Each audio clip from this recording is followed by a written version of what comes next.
MCQ 1 को discuss करते हैं इन द फंक्शन। अब हमारे पास देखें एक फंक्शन गिवन है ये, और x comma x and y are, यानी ये जो हमारे पास फंक्शन 1 गिवन है इसमें x एंड y क्या है, ठीक है।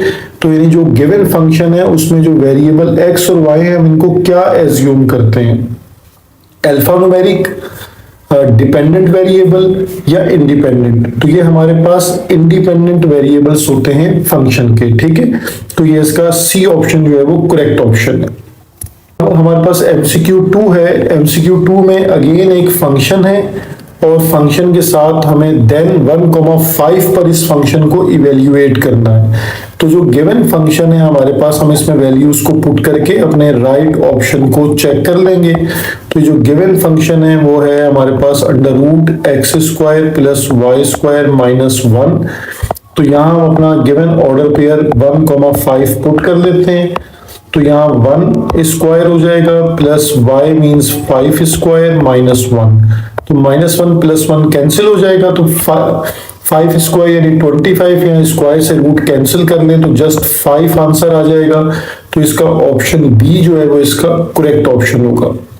MCQ 3 में एक गिवन फंक्शन है और हमें इसका f(x) बताना है या partial differentiation of the function with respect to x हमें बताना है, ठीक है।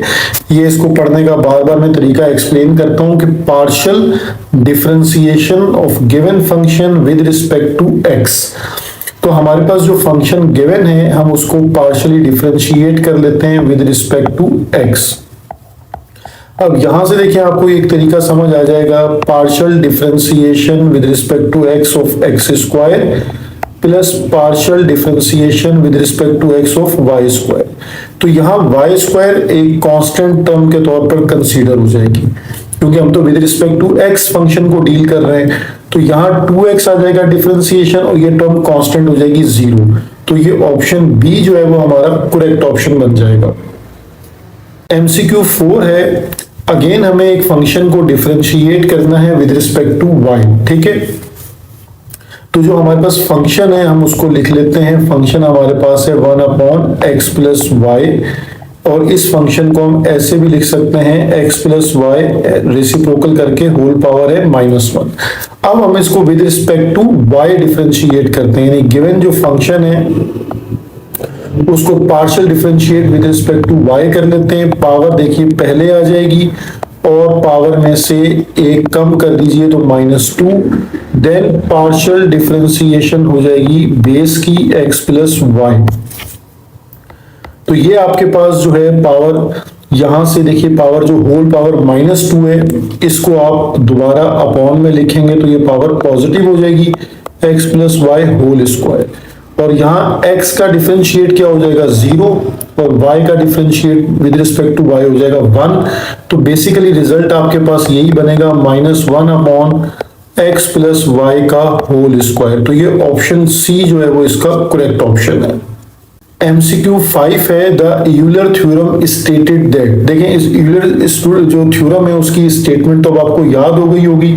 तो यहाँ पर जो इसका ऑप्शन बी और ऑप्शन जो सी है ये सेम ऑप्शन बुक में भी गिवन था, ठीक है।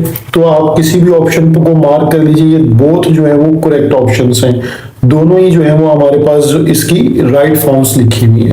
MCQ 6 है, the function of more than one independent variable. तो इसे मल्टी वेरिएट फंक्शन कहा जाता है जिसमें एक से ज्यादा इंडिपेंडेंट फंक्शंस वेरिएबल्स यूज होते हैं, ठीक है। इसे मल्टी वेरिएट कहा जाता है। तो ये ऑप्शन सी जो है वो इसका करेक्ट ऑप्शन है। MCQ 7 में हमारे पास अगेन एक ऑर्डर पेयर है, हमने अपने फंक्शन को इस पर इवेल्युएट करना है। तो हम अपने फंक्शन को इवेल्युएट कर लेते हैं। हमारे पास 1 0 1 इक्वल टू, यही हम वैल्यूज को सब्स्टिट्यूट कर लेते हैं 1 क्यूब, y की जगह पर हमारे पास 0 है और z हमारे पास अगेन 1 है। तो देखिए -1 प्लस 1 कैंसिल हो जाएगा, तो यहाँ तो रिजल्ट आ रहा है 0। तो ऑप्शन सी जो है वो यहाँ पर करेक्ट ऑप्शन है।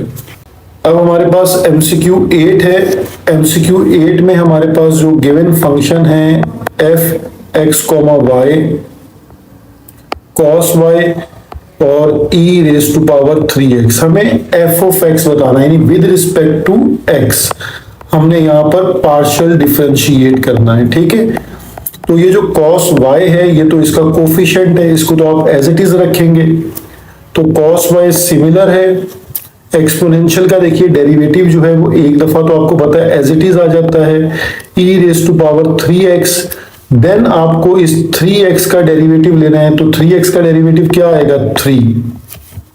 तो यहां आपके पास 3 cos y e raise to power 3x, ठीक है। ये आपका ऑप्शन बी जो है वो करेक्ट ऑप्शन बनता है। MCQ 9 है। अगेन हमारे पास एक फंक्शन है और इस फंक्शन को हमने विद रिस्पेक्ट टू y जो है वो पार्शियल डिफरेंशिएशन इसकी बतानी है।